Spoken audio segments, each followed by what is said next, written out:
Egypt, solidarity with the Egyptian people, demonstrating, fighting today for the freedom, dignity, democracy and liberation of their country from a puppet Mubarak dictatorship masterminded by the puppeteers here, represented here in the US Embassy. And we're marching from here, the home of the puppet master, down to the Egyptian Embassy, the home of the puppet. Our clear message is that the future of Egypt must be determined by the Egyptian people alone, and there is an attempt being made now to settle the future of Egypt in the corridors of power in Washington. In declaring our solidarity with the Egyptian people, we're saying hands off the Middle East and rejecting all attempts by the American and British governments to set limits to the progress of this great revolution unfolding in Cairo and throughout Egypt today.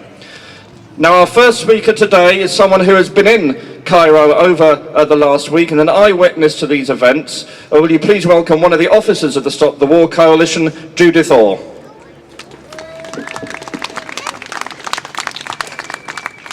Yes, I was lucky enough to spend 4 days in Tahrir Square this week, and I have to say, I mean, I've been a revolutionary for, over 25 years, but to actually witness a revolution taking place in front of your very eyes, what I saw in Tahrir Square was the most inspiring and humbling experience. And I think that when you met people who had faced bullets, who had faced tear gas, who had faced armed thugs in every sort of repression you can imagine in the last days, and yet they held out. It was absolutely inspiring. And I spoke to a socialist who's still in the square this morning, and he said more people stayed the night in Tahrir Square last night than at any other time since the revolution began.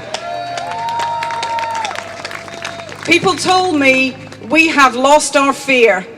Mubarak used to hold us down, but we have lost our fear. And that was shown everywhere. The banners hanging around the buildings, the army tank that still had soldiers on it with "Fuck Mubarak" spray painted on its side. And everywhere you went, people had homemade placards. They weren't placards like we have today. Everybody made their own.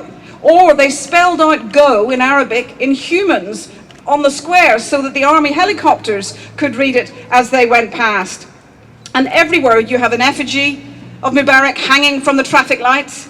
You have the Al Jazeera on live on a massive banner made of sewn together sheets so people can watch. Because when I was there was no internet, there was no email, there was no Twitter. The only thing we had was word of mouth about what was happening everywhere, and yet they still got 4 to 8 million people on the streets on Tuesday. It was an absolutely magnificent achievement of self-organization. And throughout it, people kept sweeping the square. There was food, there was water shared, there was security, there was doctors in their white coats giving out limited medical supplies because the pharmacies were running low, but yet everything was shared because they felt that sense of solidarity. But there was politics and arguments and debates, but there was also music and poetry.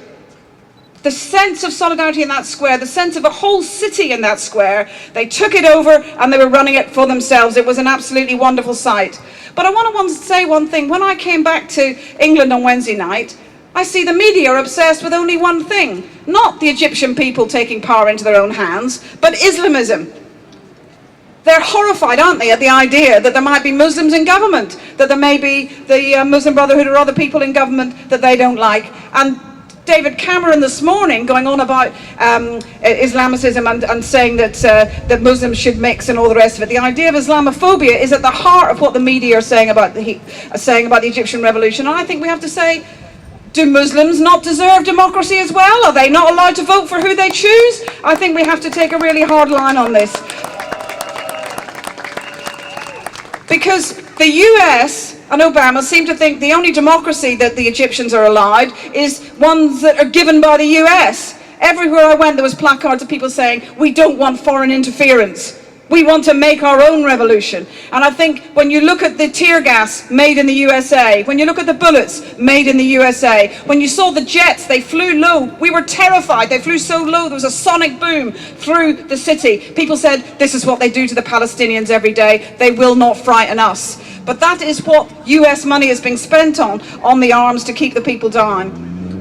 Two points I want to make. One is women are at the center of this revolution. All this nonsense about we're going to Afghanistan to give women's liberation at the point of a gun and bombing people. There is women's liberation happening in that square. Women wearing the hijab or the niqab or neither are part of this revolution, and it's a tremendous sight to see. It was absolutely magnificent. And I saw on the television when I came back young women breaking rocks to help fight back Mubarak's thugs. That's women's liberation, and they're making themselves their own history in that square. But I think my final point is they're not broken. They're still fighting, and they're a beacon of hope, not just in Egypt, but across the Arab world and across the globe. We need to give them solidarity. We give them solidarity here, but I tell you what, one bit of good solidarity would be, why don't we try and bring down our own government, the warmongers and the cutters? Let's do that. Victory to the Egyptian revolution.